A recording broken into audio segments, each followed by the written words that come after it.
May mga pagkakataon ba na pakiramdam mo kabayan, napapagod ka kahit wala ka namang ginagawa? Or yung tipong kumpleto naman yung tulog mo, pero pagkagising mo sobrang bigat pa rin ang pakiramdam. Parang may mabigat na enerhiya na umihila sa tahanan, may mabigat na enerhiya sa paligid. Sa negosyo, kwarto, sala, o kung saan ka madalas tumatambay kabayan. Hindi lahat ng dumi kabayan nakikita ng pisikal na mata. Hindi dapat malinis lang ang pisikal na espasyo, hanggang espiritual dapat kiniklens yan. Ang insenso candle for cleansing mula sa Lika Merchandise ay espesyal na kandila na ginawa upang magbigay ng liwanag sa espasyo na ating ginagalawan. Insenso candle for cleansing, pang-cleanse ng lugar, pangtaboy ng negative energy para maganda ang pasok ng swerte at iwas sakit na bunga ng negative energy. Sa isang sindilang kabayan, gumagaan ang kapaligiran, lumilinis ang espasyo, nagiging mahimbing ang pagtulog sa gabi. Ito ay mainam na gamitin pang-cleanse na mga lugar kung saan natin nararamdaman ang negatibong enerhiya. Kung interesado ka kabayan, kailangan lang tong sindihan sa umaga at gabi. May yellow basket dito sa baba or pwede mong i-visit ang shop ng Lika Merchandise, Incenso Candle for Cleansing.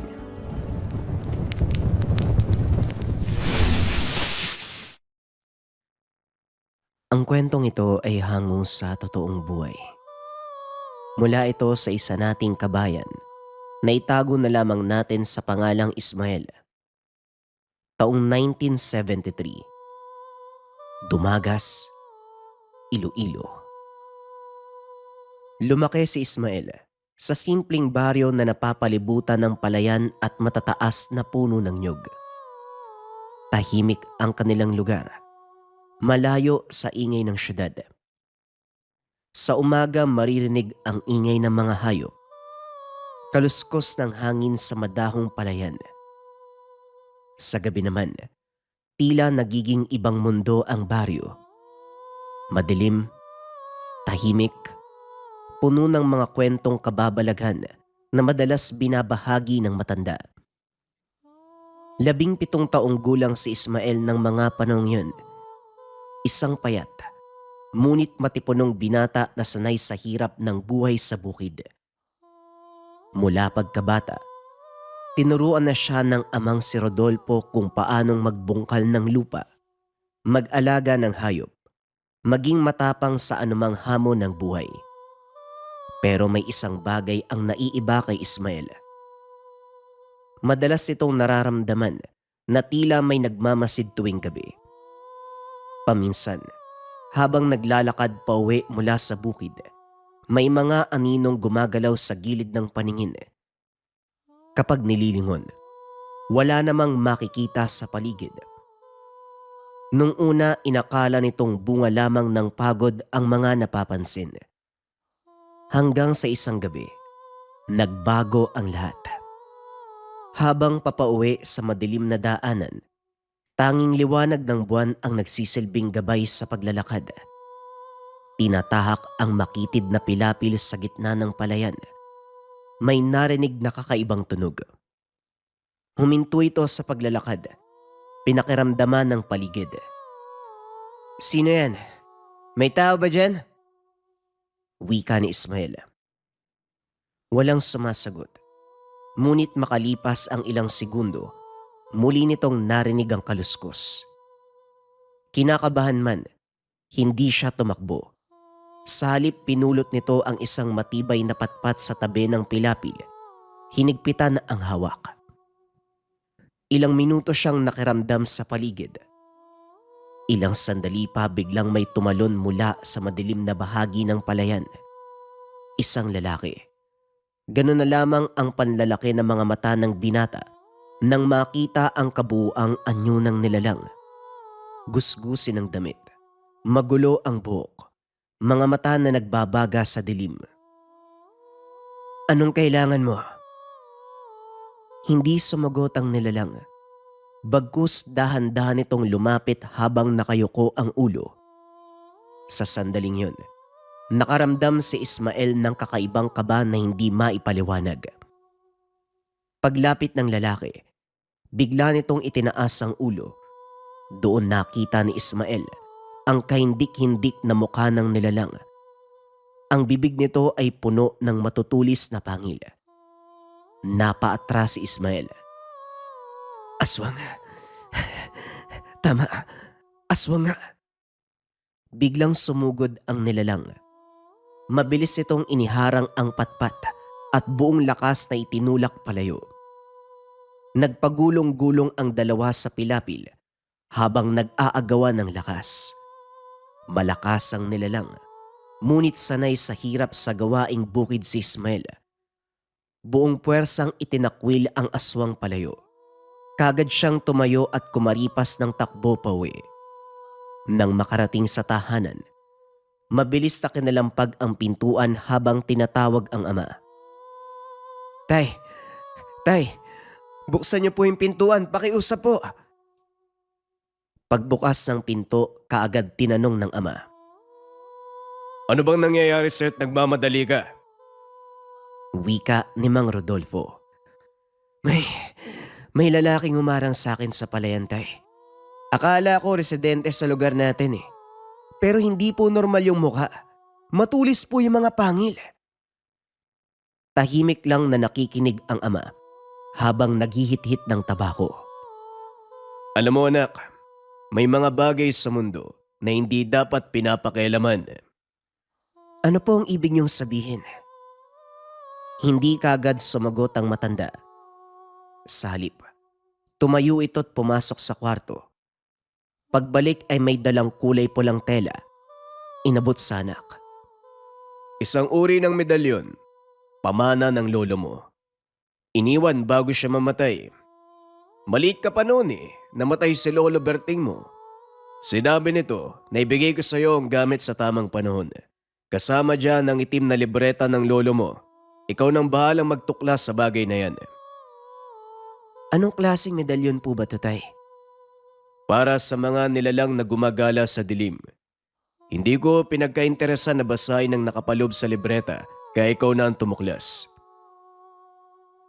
Ang hindi alam ng binata, nagsisimula na ang mga karanasan na hinding-hindi nito malilimutan.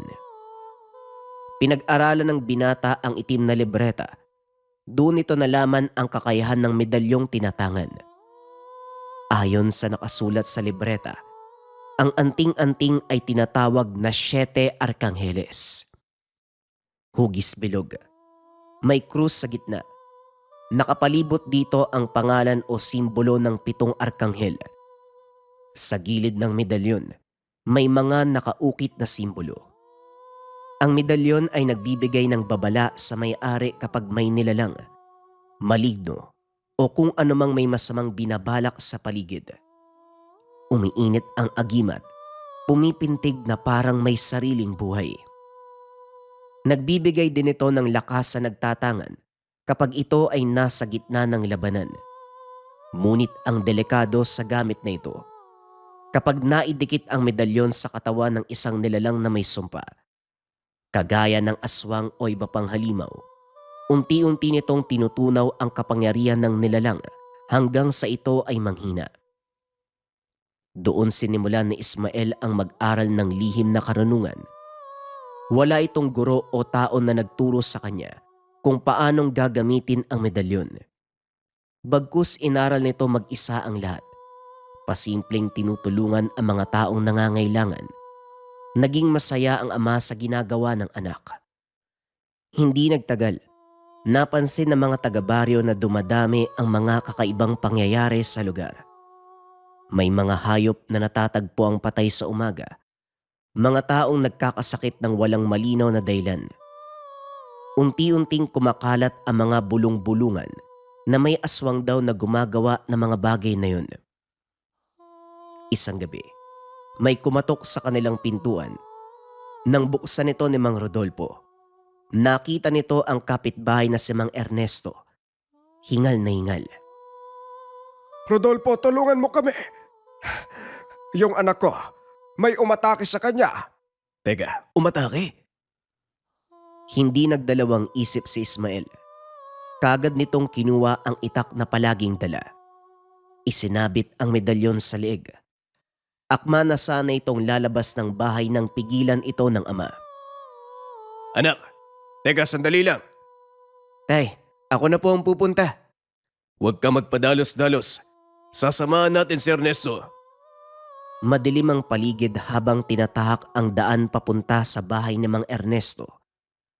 Tahimik ang gabi. Pero ramdam ni Ismael ang masamang presensya ng hangin. Pagdating, nadatna ng mga itong nakaiga ang anak ni Mang Ernesto na si Tomas. Maputla at halos wala ng malay. Napansin ni Ismael ang kakaibang marka sa leeg. 2 maliliit na sugat. Biglang napatingin ito sa bintana nang may makitang dumaan na anino sa labas. Kaagad itong tumakbo palabas. Anak, saan ka pupunta? Sa likod ng bahay nakita nito ang isang figura na nakatayo sa ilalim ng puno ng mangga. Ngayon mas malinaw ang itsura. Ito ang aswang na nakasagupa niya sa palayan. Anong ginagawa mo dito? Noon hindi pa kita kaya dahil wala pa akong kalaman. Ngayon subukan mo ko nang makita mo ang hinahanap mo. Huwag ka masyadong magbida. Kakarampot pa lang ang napag-aralan mo, ganyan ka nakakampante sa sarili mo. Kakarampot nga, pero mabisa naman para sa katulad mong demonyo.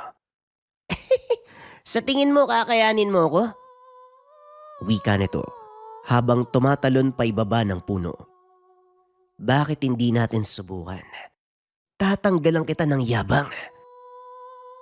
Matapos magsalita, matalim namang tumitig sa kanya ang aswang. Ilang segundo lang ang nakalipas. Naunang sumugod ang binata. Winasiwas ang itak pasulong. Mabilis ang pag-ilag ng nilalang. Bumawi kagad ito ng pagkalmot ng kuko sa tiyan ng binata. Ngunit hindi tumagos ang matatalim na kuko sa depensa ng kalaban. Gulat na napasapo ang binata habang namamangha sa nakita.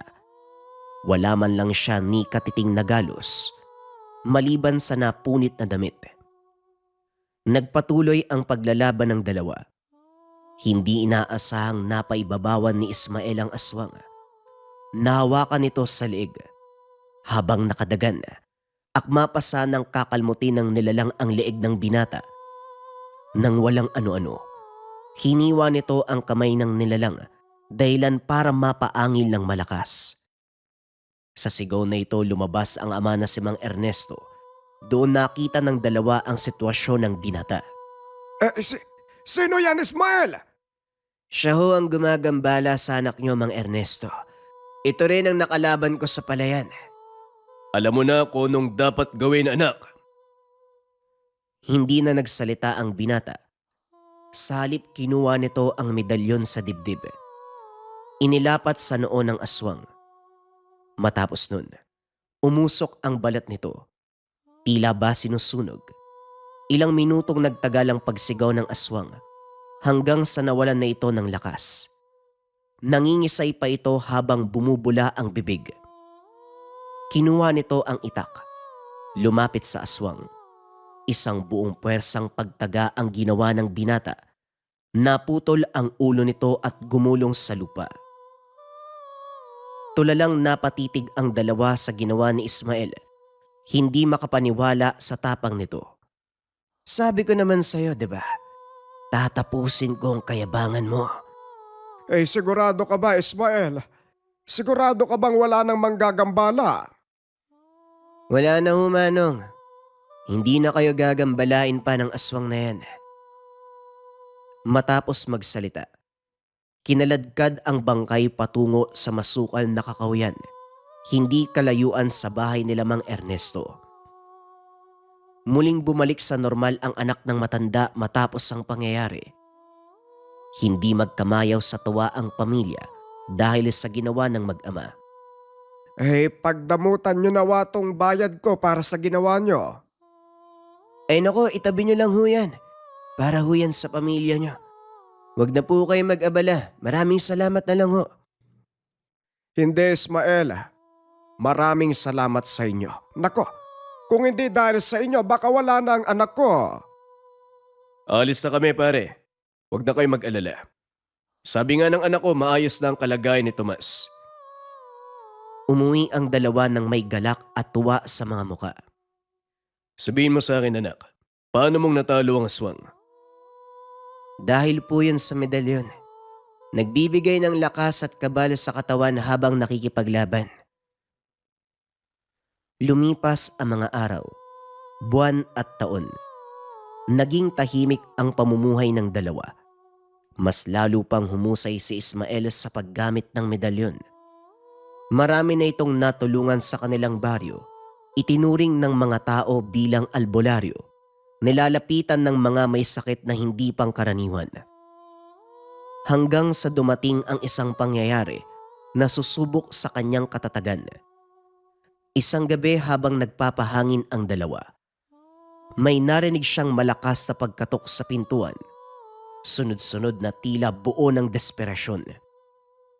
Napatingin si Mang Rodolfo sa anak. Sige anak, buksan mo. Dahan-dahang binuksan ni Ismael ang pintuan. Sa labas nakatayo ang mag-asawa. Halos umiyak ang babae habang maigpit na yakap ang kanilang anak na si Pitok, 10 taong gulang. Ang katawan ng bata ay puno ng sugat. Namamaga ang balat. May mga butas na tila pumuputok mula sa loob. Ang mas nakakatakot dito, may mga buhay na langaw ang lumalabas mula sa mga sugat. Napatras ang ina na si Aling Teresa. Pakiusap, tulungan niyo ang anak namin. Tumayo ang asawang si Manding. Napahawak sa braso ng asawa. Hindi namin alam ang gagawin. Ilang araw na siyang ganito. May mga albularyo doon sa baryo namin pero walang may gustong tumulong. Natatakot ang mga ito kapag sinubukan nilang gamutin ang anak ko. Napatingin si Ismael sa bata. Humigpit ang hawak nito sa medalyon sa leeg. Ayos lang po, Aling Teresa. Mang Manding, gagawin ko po ang aking makakaya para mapagaling ang anak nyo.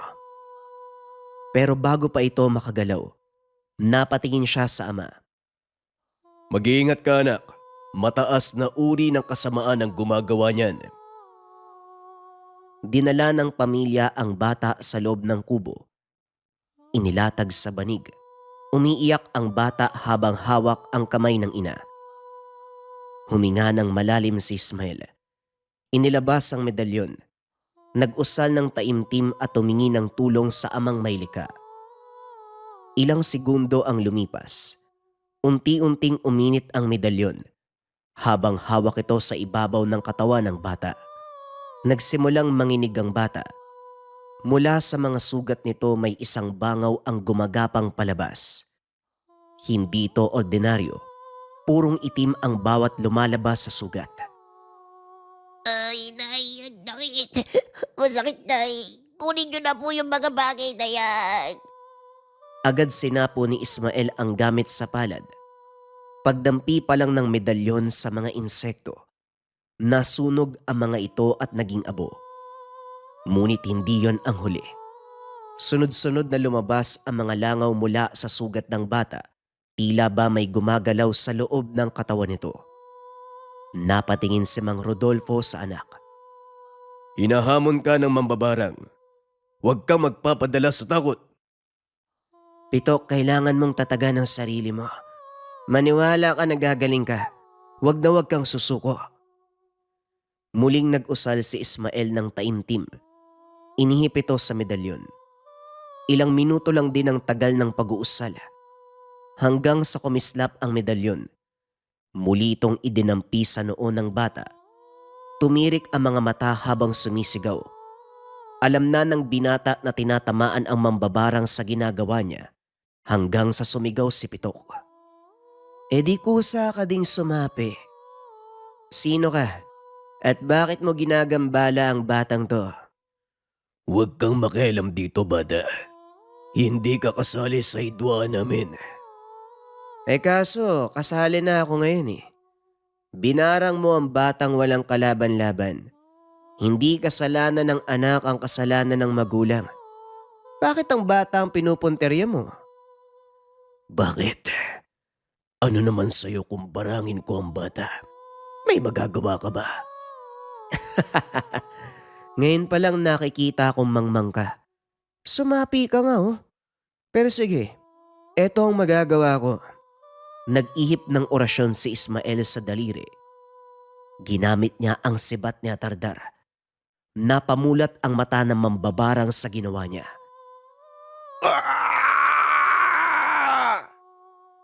Kung hindi mo aalisin ang barang sa bata, pati kaluluwa mo susunugin ko. Ngayon sabihin mo sa akin ang pangalan mo at kung bakit mo binarang ang bata. Apolinario, nagawa ko lang ang bagay na to. Dahil may gusto kong makuha sa ama ng bata, aalisin ko na parang pakiusap. Huwag mo nang ilapat sa akin ang daliri mo.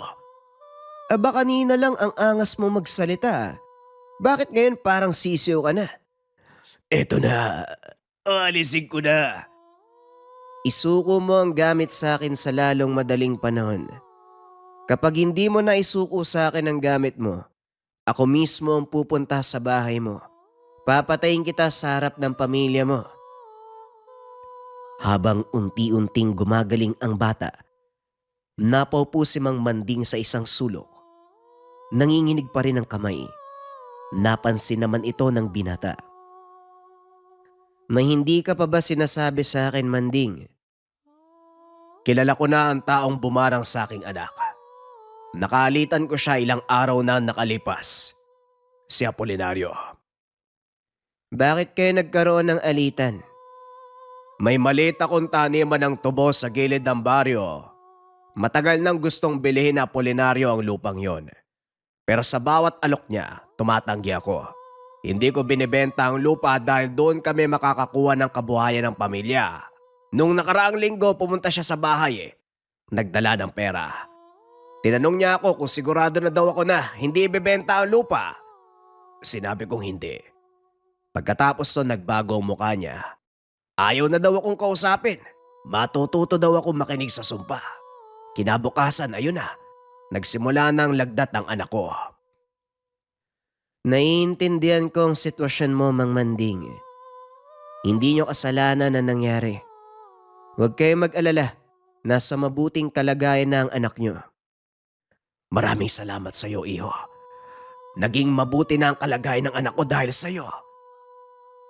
Magbabayad pa sana ang Ginoo, pero hindi ito tinanggap ng binata. Lumipas ang ilang araw matapos ang gabi ng matinding sagupaan ng binata sa mambabarang. Tahimik na muling bumalik ang buhay sa baryo. Ang mga magsasaka, nagbalik na sa kanilang bukid. Ang mga bata ay muli nang naglalaro sa mga daanan. Ilang araw lang din ang lumipas. Bumisita si Apolinario sa bahay ng mag-ama. Isinuko ang lahat ng gamit nito. Nangako magbabago at hindi na rin hinangad ang lupa ni Manding. Samantala ang batang si Lito ay tuluyan ng gumaling. Ang mga sugat sa katawan ay humilom.